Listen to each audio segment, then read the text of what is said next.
Hello, and we're live. Welcome to the Permaculture Vine podcast, monthly podcast with Permaculture Canada, and our special guest, Jamin. Welcome, guys. Hey. Hello, good to be here. Howdy. So introductions. I'm Cormac, founder of Vine Permaculture and Edible Installs. Lindsay, do you want to introduce yourself quickly? Yeah, my name is Lindsay Brandon, and I'm the CEO and owner of Permaculture Canada and Armagarden. Graham. I am Graham Towerton, the one who Lindsay picks on as her chief operations officer in Permaculture Canada. Glad to be here, Cormac. Jamin. I'm Jamin Michalevich, the co-founder of TIAG, the Independent American Gardener Program, and Haven Permaculture LLC. Happy to be here. You're all very welcome, guys, again for our monthly meeting. So, what have you all been up to? I've had a good month. Loads of energy. I've relaunched the Edible Installs, which is my local design company. So I done that on Saturday, and I got a site visit then on Tuesday to a really sort of cool passive house. So it's made from completely recyclable materials, so aluminium, wood, the insulation, everything. So it's completely environmental friendly. And then they're looking for a garden. They sort of set the house off. So a big challenge for me. But I did the site visit. I was there for 2 hours on Tuesday. So news of that they come. I've been tidying up my own garden. Finally got the weather. So in Ireland, the Celtic Spring is the 1st of February. So it's officially spring here. So that brought a lot of positivity, a lot of new energy. So I'm ready to go for the year. That's been my month.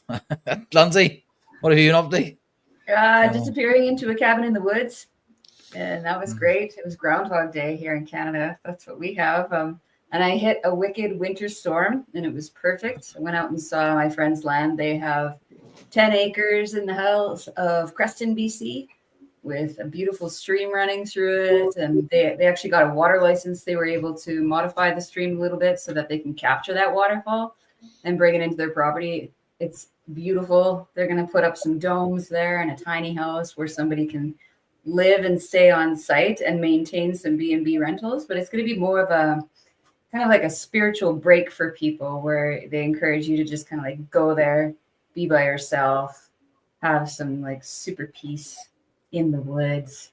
So that's what I was up to like for the whole month. What was I up to? I'm really doing a lot of techie stuff because we're looking at redoing our website. Also starting my own podcast that's a little bit more refined than my last one. So there's a lot to learn. So I'm super stoked to connect with you, Cormac, on a monthly basis, because you're definitely going to be mentoring me in that process. As far as process flows, there's so much that you do for preparing for this podcast, and you're doing an outstanding job. So thank you for that. Other things that I'm doing, editing videos from all the site visits that I was doing over the past year. I have a lot of catch up to do in terms of showcasing all those partners of ours. So I'm doing that and focusing on indoor growing. So I'm sure you've all heard about the tariffs from the US on Canadians. So we're coming up with some solutions up here, and there's a big focus on indoor grow right now. So vertical farming, we're looking at tower gardens. We're looking at all sorts of different, we have some partners with us already. So we're looking at those alternative options for us as far as getting greens in Canada when it's minus 30 outside. It's a little bit about what I'm up to. Very cool. All right, Graham, you're muted there. Thanks, Cormac. For me, Julia and I recently made a permaculture presentation at our local nursery here in town in Adrian, which went really well. We had probably 20-some people show up on a Saturday morning. Gave the presentation. We've had a few people then sign up for the newsletter and for free consultations. So that's been a great event. No sooner had I posted that I was going to be presenting at that location at Barrett's Nursery here in town. One of the friends of my oldest daughter, who works in the greenhouse nursery close to us, said, "Hey, when can you come and be at our place?" So I'll probably have a couple more presentations to make locally at the greenhouse nurseries here in my area. So that's going to lead to, obviously some new opportunities to meet some more people, get myself intertwined with the local nurseries so that I can get more plants. I managed to get a 10% business discount for buying plants from Barrett's Nursery as a result of the partnership with them here locally. Lindsay completed a design for one of my local customers, and we had a great chat with her. And so my next activity with Cindy is to start working on her quote for the install here in spring. I've got several other customers who are already hitting me up to say, when can I start doing work? I'm like, yeah, let's let the ground be a little bit less frozen. So I'll be starting on quotes next for all of the spring planting activities with all of my existing local customers. And then because the weather has been so cold, we've been doing a lot more indoor project work. So I got the heater working in my barn. I got the flue pipe all sealed up so it doesn't smoke out my barn when I start burning some wood in there. Makes it a little bit more comfortable to work in that place. And then right through the door to my right is the stairway to my attic. And it's been an unlined and uninsulated space for most of the time that we've been here. So we've been working on putting the insulation in and putting up some tongue and groove pine for the ceiling and turning that into a future sound and yoga studio and library. So that's me for the month. Keeping busy. Somebody put all them books in. Yeah, exactly. Jamin, sorry, Lindsay, go ahead there. Shout out to some people that are joining us. We got Sean Stanton that joined us. He was hosted on the show last month, and he had a great launch. So hello, Sean. Thanks for joining us. We got True North Naturals. So we also have a chaga farmer out there in Ontario listening in, and we have Tag and B from down in Kansas. Thanks for joining us. Awesome. And I got a shout out to Lisa Strumfer in Manitoba. That's a long way from where I'm at, and a place where we did a nice homestead design for Lisa's property. Welcome, Lisa. Welcome, everyone. Jamin, what have you been up to? Very cool. Well, first of all, this is awesome. Just to kind of see how you guys are well-rounded and doing this monthly, I guess, for a little while now. Super cool to see how you all have been functioning and the things you've been up to. For us, it's been a little bit chaotic, actually. Coming out of the holidays, we were totally inundated with backlog designs still. We've been working really hard to try to crank all of that out. And so we put a whole shift of focus into away from doing everything ourselves and a little bit more into the delegation and trying to create more of a network and a team. I am guilty of taking everything upon myself and then just, DIYing my way through things and not so good at delegating. So that's been a skill I've had to learn. But we've been focusing a lot on the shop. I don't know if I've explained too much about the hub project we have in Trenton, Missouri. It's like a 20,000 square foot building down there on Main Street. And the vision for it is to create a permaculture demonstration site that resembles everything that you could imagine permaculture incorporating in a regular homestead or a regular urban setting from a commercial perspective. We want to really show people how to do it right there on Main. And so we've been doing a lot of the designing of that property. We got some good 3D renderings, creating some pitches for the local city municipalities to kind of get things approved and moved forward. Been working a lot on trying to budget it out because there's a lot of contractors that got to get involved to do things like rain catch on a city street. A lot of other elements of that building too went probably 20 years without anybody doing anything to it. And so a lot of it is cleanup. So for the last month, that's been my core focus, is just trying to clean that space up, and then balancing that between the catch-up work from 2024's designs and the prep work for 2025's plans. And so my family's been kind of all over the place. TIAG, on a business perspective, is shifting quite a bit into focusing on getting the community moved over to a new platform. And we're wrangling in a whole bunch of support for that project. We hope to launch the new platform in April, and which is the same time we'll be actually out in in Iowa, where I'll be speaking and shaking hands with Joel Salatin. So that'll be a lot of fun out there. And we're hoping to make that the official launch of the new community as well, simultaneously to that. And hopefully also support you as a new collaborator in that platform too. So there's a lot of moving pieces for us, but most of it has been balanced between the computer work and the restoration of that hub. Keep them busy. Well, we'll get back to the tag, the new community at the end of the show.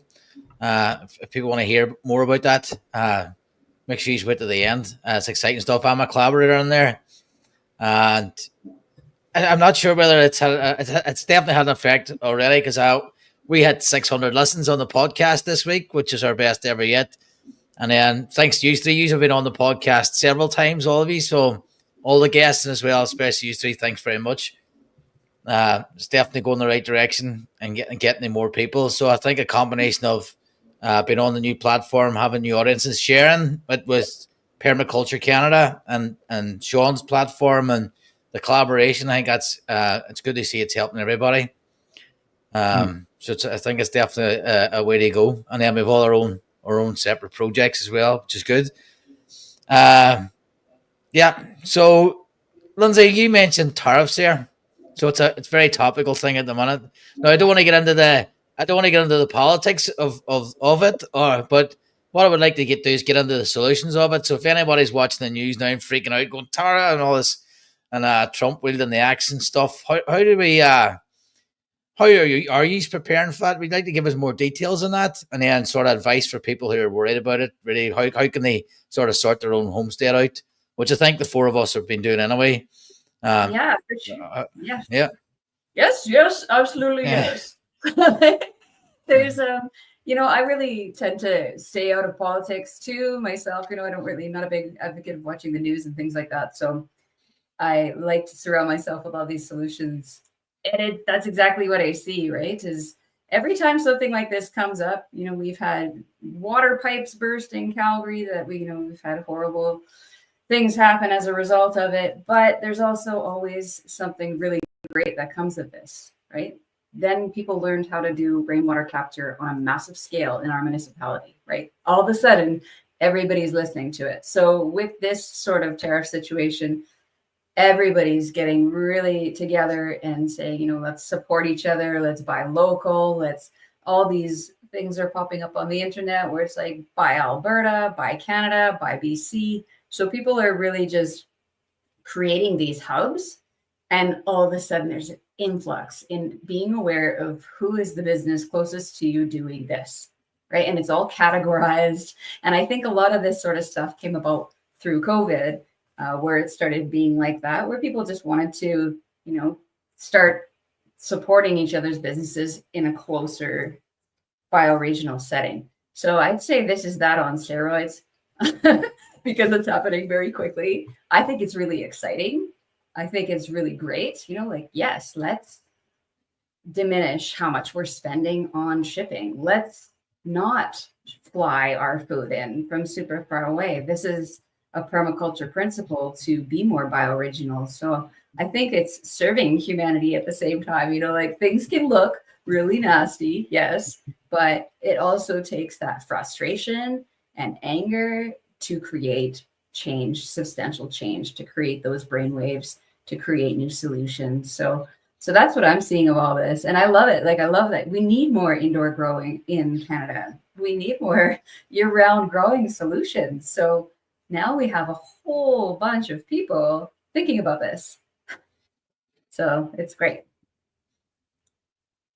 If I want to focus on those positive aspects, that's where it's at. Can I chime into that? I think you kind of hit that on the head. You mentioned just for a minute of not importing things and focusing really, really intuitively on the local surplus of all this. I don't like to get into the politics of stuff either, but I think it is a really cool opportunity to just point out how pivotal and significant it is to be able to know your community and to know where your resources are and who you can call for different needs and use cases. As a business owner, we're always like, hey, who do I know that can help me with this thing and that thing? And we're making connections and phone calls and you text and all this stuff, but it can be you can be totally lost in cyberspace trying to manage all of those things. And you forget you actually got to eat at the end of the day. And I think tariffs and general political movement at all is a really good reminder of how important it is that we're focusing on food, water, shelter, and surplus in our own backyards and in our community, and using it as like you said, channeling all that emotion into something that we can create that's positive and beautiful. And I think COVID actually gave us a good example of how to do that, because it kind of shook the foundations of everybody's surplus distribution, and we were all able to kind of take another look at the way that we get what we need.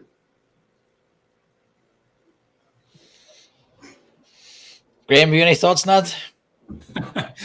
Yeah, the tariffs, it was funny to start with. When I saw it happen, I told Lindsay, I said, yeah, this is just a ploy to try to get Canada to become the 51st state of the US.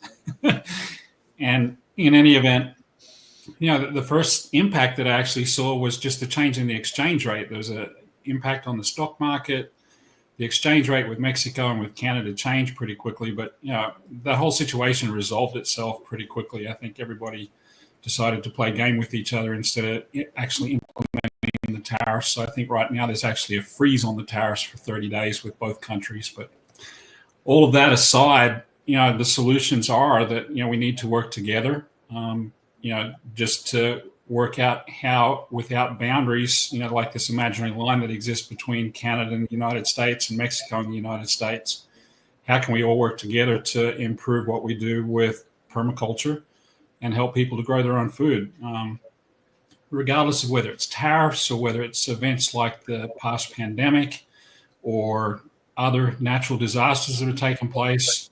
Permaculture is a solution to helping people have more food when they need it, regardless of what the circumstances are that create the shortage.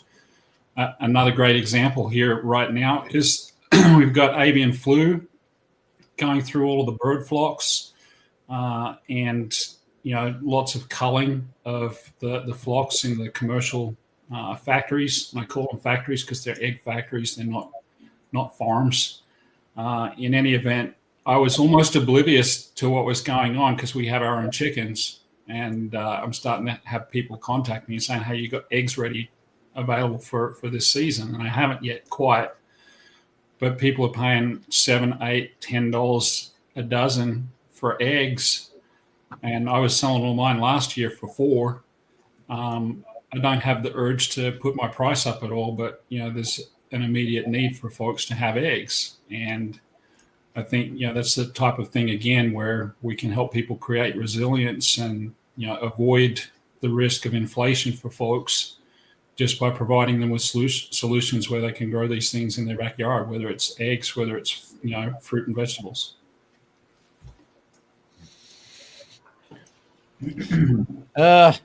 So you mentioned as a solution there, they were doing indoor growing. I've started seeds indoors with lights, but it wasn't really practical in the kitchen. So have you any reasons I've got an indoor grow setup that would be practical? Now, I have a garage with shelter, but when I do stuff out there, it tends to get very moldy. So I tend to avoid it. What type of indoor growing setups have you got, or any advice on that? Yeah, mine's a little bit way off. When we start seeds this early, and somebody put it in one of these social media things too. They're like, start the seeds. It's like, if you start your seeds now, they're going to be like a hair, and then they're going to dry out and die. So we don't really need to start our seeds just yet, but people are definitely getting really excited already. Once we have a Chinook here, which is like a warm wind that comes through the mountains and warms us up, people are going to hit the garden stores. There's a tendency to start things pretty early. So just to get excited, all the garden stores are actually starting to fill up with their supplies. So it makes it exciting. It feels like spring might be right around the corner, and then we get -30 like this. So we're still a little bit off as far as seed starts go. You can start some in March and some in April. Tend to want to space them out or even double up in our case. Start some in March, maybe they'll make it. Start some in April in case the ones in March didn't, sort of thing. That's kind of the approach that I take. I'm more of the put it in the pot and get as many as you can out there and then see what makes it, because you got more things to do. You can't really watch it. They end up growing more than you can manage in a small space, and then hope you have a good output by the end of the season. We've been in the camper for a while, so our kitchen gardening is a little bit erratic right now.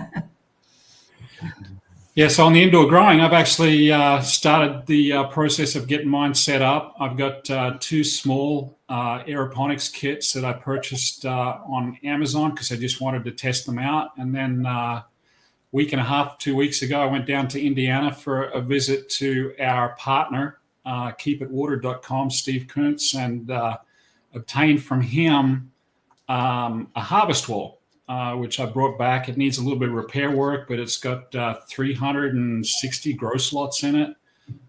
So that's going to be down in my basement here probably within the next 3 or 4 weeks. It's still a little bit early for me as well to be planting stuff indoors for transplanting outdoors later. I could do onions right now. That's probably about it for our zone that could go in the ground in time once they grow out in the basement. But I'm going to wait a little while longer. I want to use the harvest wall and the other systems for growing out some seedlings that I can then transplant out into the garden as soon as my last frost is finished. I want to put some plants out that can handle the frost, some of the brassicas, maybe some lettuce. I've got some outdoor raised bed gardens that I've got some covers over, and some I've turned into cold frames with glass covers on top. So my indoor growing activities are right now just limited to all the plants I've got indoors overwintering, like my citrus and olives and those kinds of things in my basement under the grow lights. Thrilled that both of those, the citrus and the olives, are all putting out new green leaves already, which is great to see. But in any event, I'll be probably seeding those aeroponic systems probably in March, so I can transplant stuff out in early to late May.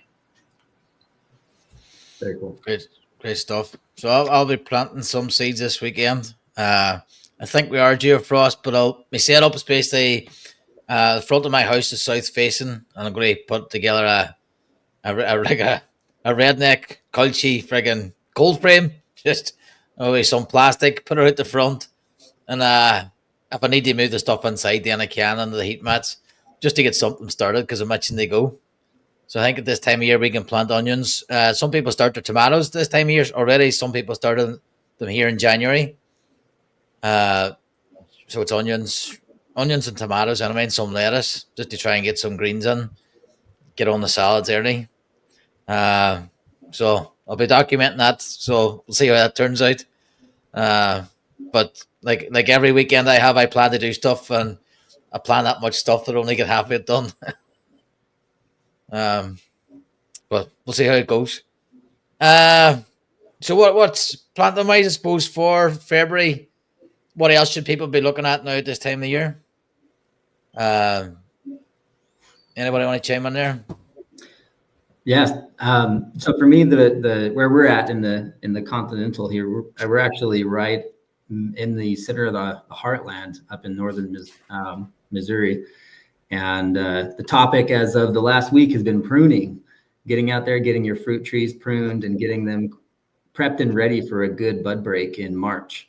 Out here where I'm at, we usually have the bud break roughly the first week to third week, sometime inside there in March. But then we always get that last cold influx, and it can freeze the trunk of the trees and cause everything above that trunk to die off. And so when we're pruning, we're usually trying to also include some kind of extra protection for that final break when the bud breaks, and then the final frost comes back through and freezes all that water that's now moving through the trunk. And so that's something to pay attention to. Any lingering cold weather that might surprise us, as of the last few weeks have been especially strange, and doesn't look like that's going away anytime soon. But definitely pruning season.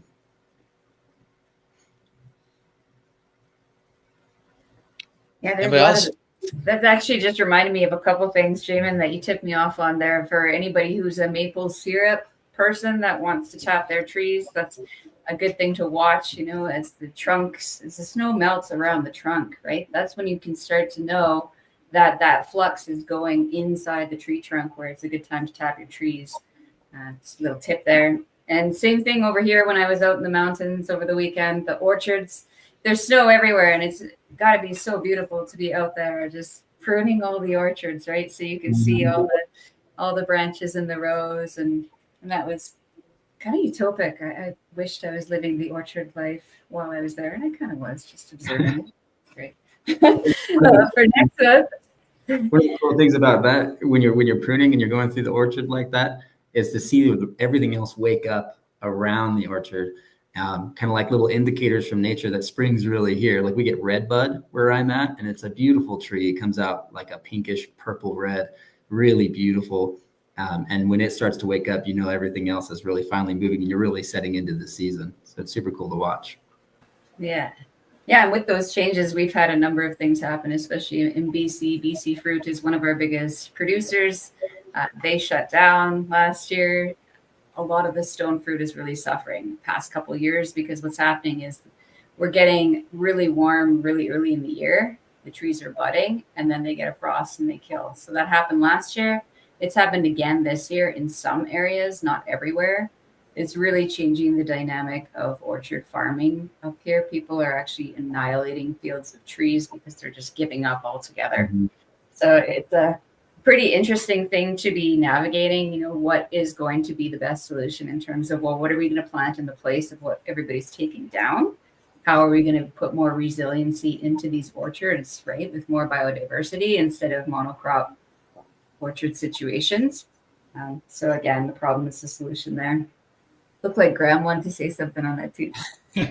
Yeah, I've experienced the same thing, and had numerous conversations with people, not just here in the Midwest, but across the broader parts of North America, that have had the same experience.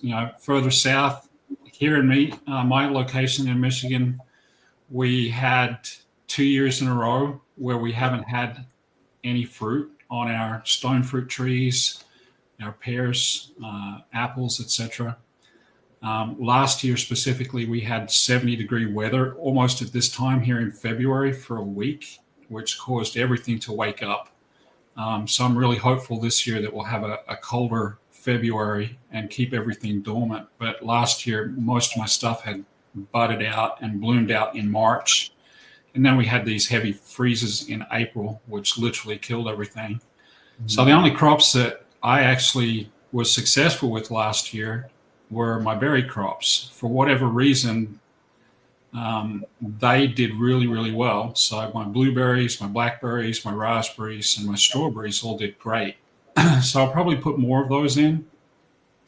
And I think the focus that I'm going to take is just now looking at different varieties for all of those different trees that I've mentioned, and looking at how much chill hours that they need, and seeing maybe if I put in some other varieties that need fewer chill hours, that then maybe they're going to survive better.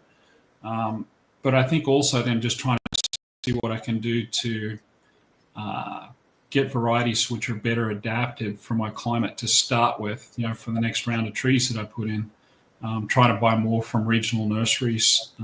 In the past, I've been guilty of buying from all of the online sellers of plants, and most of those nurseries have all been based in places like Georgia and Texas and Florida.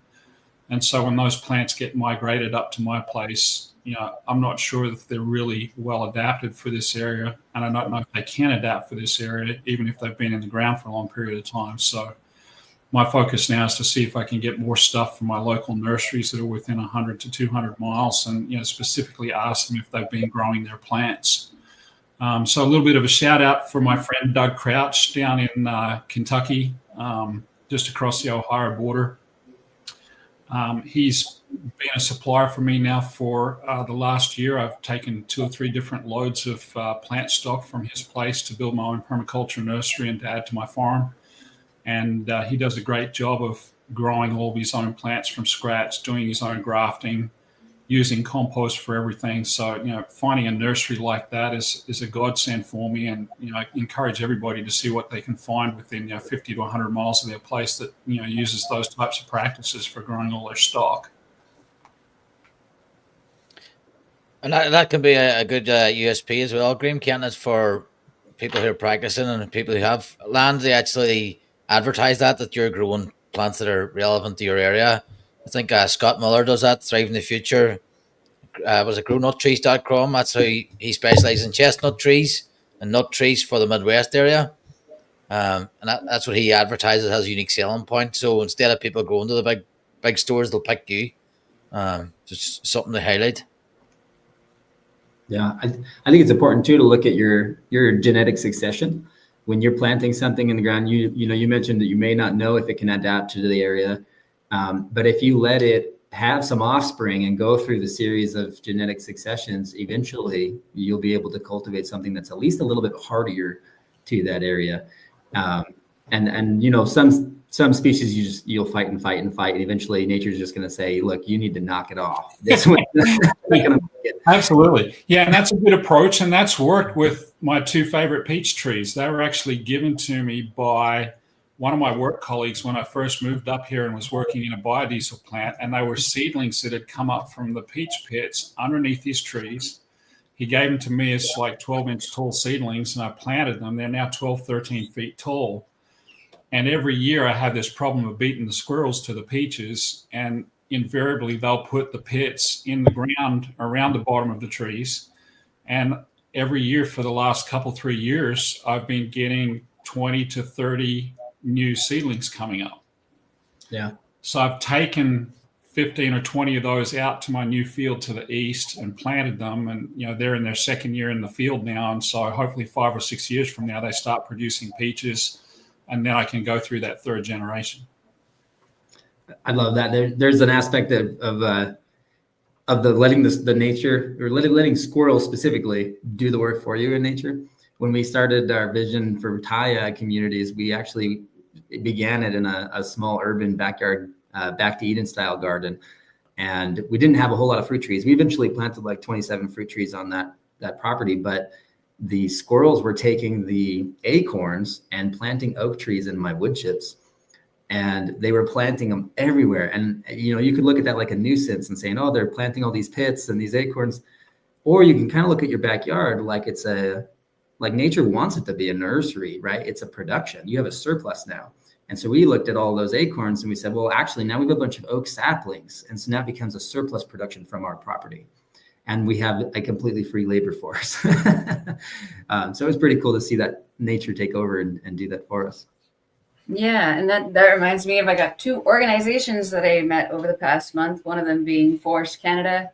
They are supplying trees, like funding for trees for people to plant them. We have the 2 billion tree program up here in Canada. So I want people to encourage to look into those sorts of things in your bioregional areas. If there's any sort of funding for tree planting, do that. And then another organization I met is Friends of Fish Creek Society, Alberta Native Plant Rescue. So what these people do is when there's a development going on in town, you can volunteer to go dig up the native plants and take them home.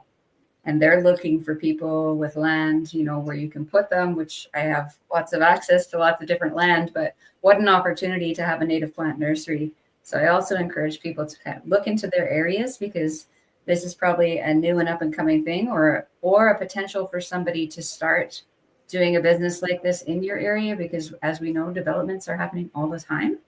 It's just the people power to get people out there and digging them up. But yeah, let's network and save the native species.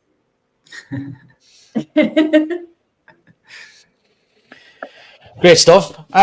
So we'll get their special guest this month, which is Jamin. And Jamin's here to talk about TAG, amongst other things.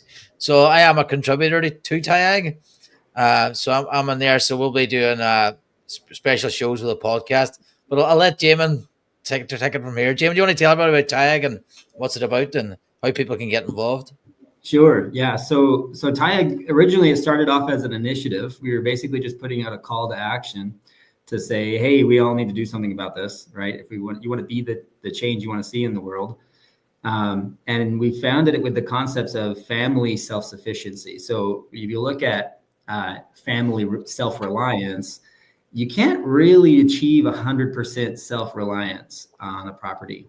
But what you can do is achieve 100% self-sufficiency. You can get to the point where there's at least sufficient for your needs within the bounds of a property. But in order to really not plateau and degrade and find yourself in another downward trajectory, you need that community. This is where the barter and trade aspects come in. This is where you get surplus you can't get in an urban property, you can get in a rural property. A little bit more focus on some of the urban aspects of this don't necessarily happen in the rural aspects. And so we come up with this model where essentially we're looking at bioregions as self-sufficient regenerative communities. And we want it to be family focused. We want to be able to say, hey, how does the family create a level of self-sufficiency that coordinates with their local bioregion, all of their urban farms or rural farms and their urban gardeners. And we realized that the crux of all of this, the kind of centerpiece of self-sufficiency was the gardener, right? I mean, that's pretty self-explanatory. Where do you think food was before it was in mainstream agriculture 200 years ago, right? And then there's ways to look at permaculture where it's pretty simple to observe the fact that nature has been surviving for eons without any intrusion or management from man. And so if systems exist around us that are totally self-sufficient and the need for us to have a local focus all exists at the same time, then why don't we create an interwoven network where we have those sustainable systems basically overlaid on our existing community models? And so that's a little bit of an umbrella vision, but TIAG was founded from the concepts of looking at what our family wanted for our own community. And then we turned it into this initiative, this call for action. And then it developed into this international approach where we're basically saying, look, we need to do something, and not just in my own backyard here with my community. It's actually going to happen everywhere. And so we traveled and taught. We went and spread the mission of self-sufficient communities focused on the support and success of the family as the centerpiece of all of this. From over 27 states, we went up to Canada. We went for 2.5 years full time on the road, and it came down to the conclusion in the end that the best way for us to do this was to network and develop a community of like-minded individuals like yourselves that could teach at a greater scale and a greater capacity. And so we founded the official TIAG community program, which is now where we spread the mission of self-sufficient regenerative communities overlaid over existing communities through the concepts most people are pretty familiar with: food forest in every yard, rain catch on every house you can find, right? A mentor in every home, hive traps in every tree. We have a few foundational pillars we like to see everybody achieve inside the community. That's food, water, shelter, and surplus as the 4 foundational pillars. But all of that is encompassed into what we call the TIAG community. And so really what TIAG is this huge overarching vision. But the simplest way to explain it is that we are just building self-sufficiency amongst ourselves and with each other. And we are building a place where families can thrive and become free and express themselves in a holistic way. There's really not a whole lot to it, more beyond that.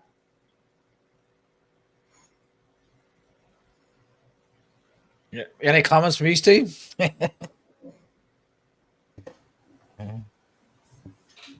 Graham, go. Oh, thanks, mate. Yeah, so, Jamin, we've been probably connected now for, 1.5 years, maybe more, since you and I first chatted, I think on an online free consultation way back when. But, I've been following your family's travels. There's a challenge of traveling with a family, and I congratulate you for just navigating all of that. I once upon a time had a big 45-foot long bus that I had kitted out as a motorhome, and I had my wife and 6 kids in it as we traveled backwards and forwards across the country, just one way up to Idaho and one way back down to Texas after I built a biodiesel plant up in Idaho.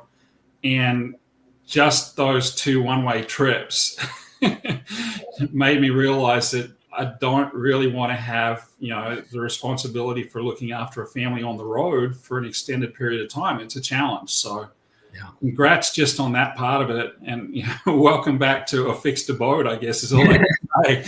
It must be nice for you after so long on the road, but a great reason for what you're trying to do. And, you're out there, meeting with people in their homes and bringing groups together, spreading the word. So congratulations on all your work in that area. Thank you. Well, I should clarify too, we're not quite to the fixed abode yet. We, it's been, I think since we started, it's been almost the 5-year mark now. Only 2.5 of that was full-time traveling and teaching. The rest has kind of been, pond hopping here and there. But actually right now we're transitioning between developing the hub and consulting on large projects around the country, trying to get the hub project off the ground, which is just demonstration properties and proof of concepts. So we're not quite there, but we're getting close to the settling down. Yeah, that's awesome. And just before I comment, I want to give a shout out. We got City Nature YYC joining us, Pedro Paulite. We got Ben Cinderman, one of our designers at Permaculture Canada. Jay Newt and Fazenda Andalusia. Welcome. Thanks for joining us. And so in your comment too, being on the road, this is something that I'm considering right now too. I'm almost at this empty nester stage, right? I've been raising my kids on my own who are now 21 and almost 18 years old, right? So I'm looking at what's going to happen when my lease runs out next March 2026. And, I've been looking at vans and I've been thinking about getting the road, maybe getting a sea can to put my stuff in, buying a small piece of land, and then just going and just traveling and, doing the work that I do. I'm fortunate enough to have the freedom to be able to do what I'm doing wherever I am, right? I can really compact down my office into different ways and, the iPad and, hit the road in a van with my drone. And sounds like a dream, right? So maybe it's glorified because I'm in my little Zen house right now and I've got all my instruments and everything like that. So it would be a huge change for me. But I feel like if not now, then when, right? Yeah. So I'm inspired by the work of another couple of our designers on our team, Doug and Mel, who are down in Nicaragua. And they ran their project RV for Change. I should actually pop this in the chat in a second about their project that they've already undertook. They could definitely use anybody's support, any sort of funds that you can supply for them. Unfortunately, Doug has had a stroke and they are down in Nicaragua looking for funds to help with those medical bills. So I'm just going to pop that down in the chat. That's super cool. I actually love the piece of what we've done as far as the family with the traveling aspect of all of this. There's a lot of fun things that we get into when it comes down to the permaculture aspect. And you go to our website and you'll see, or this YouTube channel we're broadcasting live on right now too, the Independent American Gardener YouTube channel. You'll see videos and clips and snippets of all these amazing communities that have come together everywhere that our RV has made it, right? In every community that we've stopped. But just as a family, oh man, our life would have been completely profoundly different had we never gotten into that camper. And to this day, I think if I had to do it all over again, the only thing I would have changed is maintaining a hub, a home base. When we started, it was supposed to be phase 3 of the plan that was travel and teach. We were supposed to get the foundation first, then hit the road. And in the whole mix-up, we ended up losing our land at the same time as we closed on one of our homes. And so we ended up with no home base to come back to. And all of our belongings were just in this 4x8 trailer. And we were like, hey, friend, can I park this on your property while we go travel for a few years? Great people. One of the designers that we know, Tim Seeley, amazing guy. He's actually from Canada, but moved down here by where we are now here in Missouri. And they were super nice and just let us keep our stuff on the property while we did what we felt like we needed to do. And we hit the road and taught.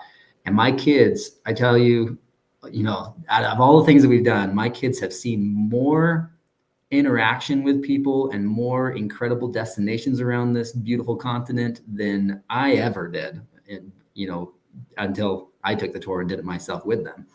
I think most people would just ooh and ah at the things my kids have been able to experience. And to me as a father, that's a big deal.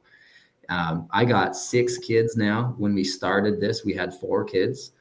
And so we actually pulled over a couple different times and rooted down for a month or 2 to 3 months at a time. And we would kind of go through whatever the transition was our family was in before we picked up and kept going.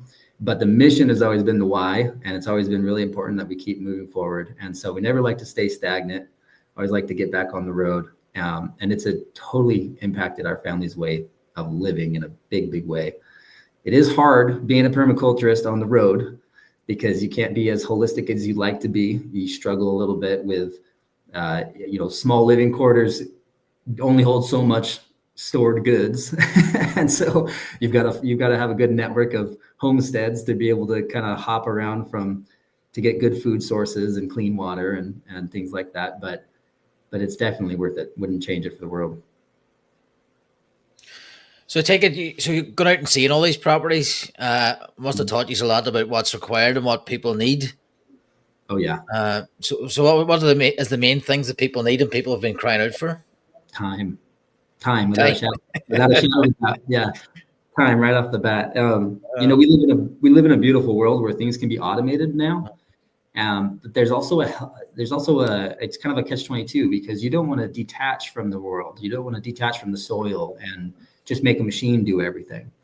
And so we've had to try and teach and consult in a way that we're able to say, hey, here's the world's going in 2 different directions. This way over here is all the automation, the technology, the drones, the AI, all these amazing technologies, really phenomenal. And we're blessed to be alive in the day and age that we are. But then there's this other side that's completely abandoning society completely and running off into the middle of the boonies and starting up the teepee tents and just completely leaving it all behind. And then I believe that there's a healthy, happy medium right here where we can integrate a passive chicken door and also catch our rain and also still go play with our chickens, like all these things where you can automate things to give yourself the time. I think permaculture is why I think the lack of time is why you need permaculture in your life. But that's been a big one. We hear it all the time, everywhere we've gone. That common denominator of not having enough time is a really big deal. And so it's important that we stay in that happy medium there and not automate everything so bad that we detach, but not detach so much that we forget we have the ability to free ourselves. My dad is guilty of that. my dad is he's a softie for animals. He's got so many animals, and he's always kind of been really involved with the homestead mindset. Ever since the time I was born on a little 3-acre homestead. But he ties himself down with the livestock and needing to feed them, needing to clean dishes, and he's working on the automation aspect of all of this, but he's really inundated with work and just maintaining his livestock. And so he can't really go anywhere, can't really travel. We're here in the Midwest, and it's a struggle to get him to come out here and see us, And so I like to give people a glimpse of hope that through permaculture design, you can free your time. You can actually find a level of self-sufficiency where you can still have your livestock, but you can still go. Like you're not bound. That's I think the bottom line of what TIAG is all about. We want to break the chains and free the people. Awesome. Yeah, and if you want to go away as well, having that community around you, make sure you build it so somebody can come watch your chickens. There you go. And you can watch theirs when they go. Yep. Venmo your babysitter, automated, right? And I'm gonna add, make sure you design it well, right? Like that's where the design comes in. It's like you got this big broad range picture, you got all these things, but if you're placing your chickens super far away, you're increasing those steps that you're taking. You got to know where your water is and all of that. So when people are thinking about implementing all these, like you're talking about permaculture demonstration sites, I can't really stress how important it is that you want that design, you want that overall look at the whole picture and all the elements that you want to have included before you start plugging those items into your land. So we did a tour through Tennessee, and coming through Tennessee, we found this really cool like community garden. It was kind of like a park setting, and it wasn't really upkept well. It was just there, but you could tell that it started off with a really cool initiative where they were involving the youth, and it was kind of a classroom for the kids, which was awesome. And we had they had this little gazebo where the rain catch would come off and it'd go through the filtration, and then it ended up in this big tank, and then it would just drain out into the drain.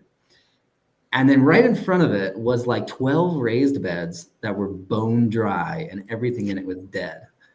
And so it speaks to the concepts of well design, keeping it functional and connected and integrated. And had they just put a little tubing, from that rain tank over to those raised beds, it would have been automated and beautiful and green by the time we got there. But instead, everything was bone dry because somebody didn't have enough time to bring the kids there as often as needed to water all those plants. And so, making sure that things are placed properly and integrated well is really important.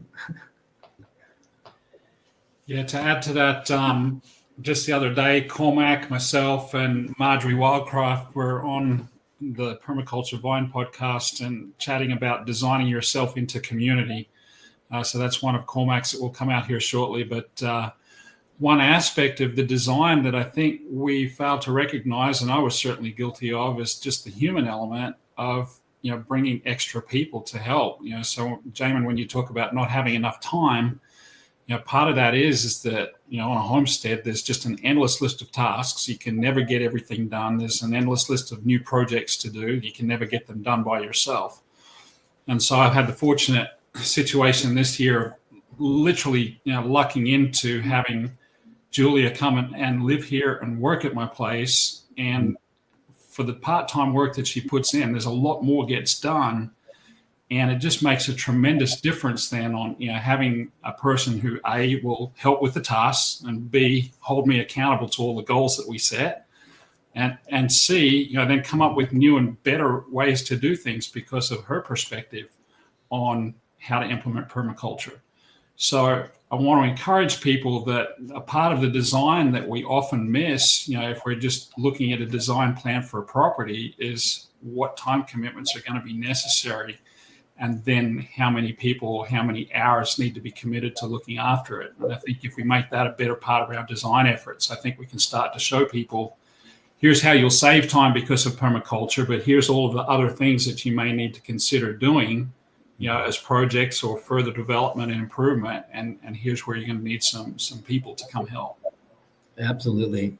I think that's a really good point to bring up. People can get really overzealous in their game plan for their homestead and trying to be really intuitive in how they want their vision for their family to look on their homestead. And, you can put in all the different areas of your permaculture design and just blow it out of the water. Really, you can design a property a million different ways, right? And it can just become this resource dump, basically.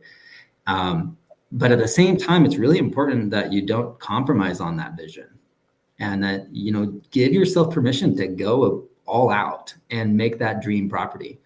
But like you said, design it for the time and the resources that are going into it. And if you're going to create that dream property, well, then do it with the right people, the right job positions, the right influx of networking and marketing and all these other elements that are going to allow you to do that many things and tackle every aspect, because you can only be in one place at a time. So it's really important that we design people in our systems. Yeah, and I'll add to that too, where it's like, this is where our opportunity is to bring in education to the people that we're designing for, if it's possible. There's never a better time than the design implementation to get them to call on their neighbors and their friends and teach them, and then proliferate the permaculture through their communities through, having somebody come down and provide that education for them, or, some sort of consulting process where they can become a leader for their community in that way. Definitely. So, Jamin, practical wise, how do people get involved? Both professionals who want to teach on your platform and people who want to learn. Yeah. So there's two ways that we like to look at that, because I actually got myself into a bit of a pickle a few years ago. We started going through the idea of tackling every area of things we wanted to do simultaneously, and we got into a little bit of an overwhelm. And so what we like to do now, and what we've learned, is that it's important to work with the people that want to work with our vision. And so if you are somebody who's interested in what we do in creating a family-focused, self-sufficient community, then the best way to do that is to take the initiative with us. Jump into our community, tyagcommunities.org. And if you're a designer or a professional, if somebody wants to network with us, the best way to do that is to jump into our community, tyagcommunities.org. There are a few different tiers. There's free levels. If you're just exploring, you have no idea what we're doing, jump in there, take the Haven Initiative, which is basically where you get your feet wet and you explore a little bit about our concepts, and you start to work toward turning your home into a haven. And then there's a few other tiers where if you're all for what we're doing and you want to get fully involved, then jump into the full subscription tier. You get access to everything that we do in our community, and you'll work with me personally. I'll be in there working with you on a regular routine basis. This is where our other permaculture designers will have access to Q&A threads with you. You'll have access to the videos and the reoccurring resources we bring into place. And then if there's just all of that just seems like a little bit too much extra work, you want to get to me directly, the best way to do that is havenpermaculture.com and just have a discovery call. Great stuff. So I was going to bring us up. So you've mentioned there, Jamin, you have there's a full podcast in this I would like to do, but you have 3 brands. Lindsay, you have 2. I have 2. Graham, you have a couple. What is it with permaculture people and multiple brands? Redundancy creates resiliency. Yeah. Yeah, they all serve a different function, right? You want to do everything under one hat, but you don't think that's sustainable. Well, I'll start then with my case. So I started Permaculture Adventures Michigan well before I think Permaculture Canada was created, and it was always intended to be my own local design and consulting business for here in Michigan. And now that I'm part of Permaculture Canada, I'm quite happy to bring all the design work into the Permaculture Canada arena, and then just use Permaculture Adventures Michigan as my install and nursery business. And so they do serve different purposes. And I'd certainly encourage people that, having multiple different businesses is not a bad thing, if they serve different purposes in different, locations and environments. And so, it becomes pretty easy these days to start another company. I'm sure everybody here, has gone through the process of starting a business in their local area, incorporating it either as a fully incorporated company or as we have here in the United States, LLCs. It's 15 minutes worth of work on the internet and a few $100s typically to do that. So in my lifetime, I've had 15 or 16 of those that have been started up for me or for other people. And so, each of those companies has a purpose. And, the other thing from a legal perspective, it separates liabilities, so the work that I do as an installer doesn't create liability for Permaculture Canada, for Lindsay and myself within that arena. So it separates everything nicely from a legal perspective as well. Yeah, and I have way more businesses, for photography, there's performing. So there's even more than those two. Right? Those are my permaculture businesses, though. I think. Oh, sorry. Go ahead. Oh, you're going ahead. I was just going to say, I think it's important to bring that up to the legal aspect of it, the liability piece. We're not perfect. Permaculture designers are really open-minded, and like permaculture is this overarching hat and this umbrella of all these different niche trades and things we can incorporate, and so we like to dive into all the different areas. For me, I look at we have 3 organizations. It's Lulu's Garden, my family's personal business. This is where our e-commerce and retail that's actually plays the role in TIAG as the barter and trade channel. Then we have Haven Permaculture LLC, which is where we separate, like you, Graham, all of our design work and our collaborations with professionals. And then we have the Independent American Gardener Community Program, which as it stands today is actually just a program, and our transition is we're working into ratifying it as a nonprofit. We're dabbling with the ideas of how to structure it and how to figure it out just right, because ultimately we want to be a registered 501c3 nonprofit. And we're hoping to be able to achieve that this year, but that's the community piece of all this, and that's the vision, that's the philanthropy, right? And so, the other two organizations kind of feed the philanthropy. And so I think it's important to not limit yourself to just one channel, but also protect yourself in the process. Business is an awesome game. Yeah, so for me, somebody Graham at Edible Installs is a local install, the boots on the ground business, and then the Vine Permaculture is the bigger vision, trying to connect with people and share stories. So, guys, that's been great. We've had an hour there. Any final thoughts? Jamin, we'll give you a first go there. Sure. You're the guest. Yeah, so I guess my final thoughts would just be, don't look at permaculture and your homestead with a sense of overwhelm, and don't rush it. I just recently spoke with somebody that's an awesome family, and they took on a really big project of about just under 2,000 fruit trees, and really phenomenal what they're doing and what they're capable of doing.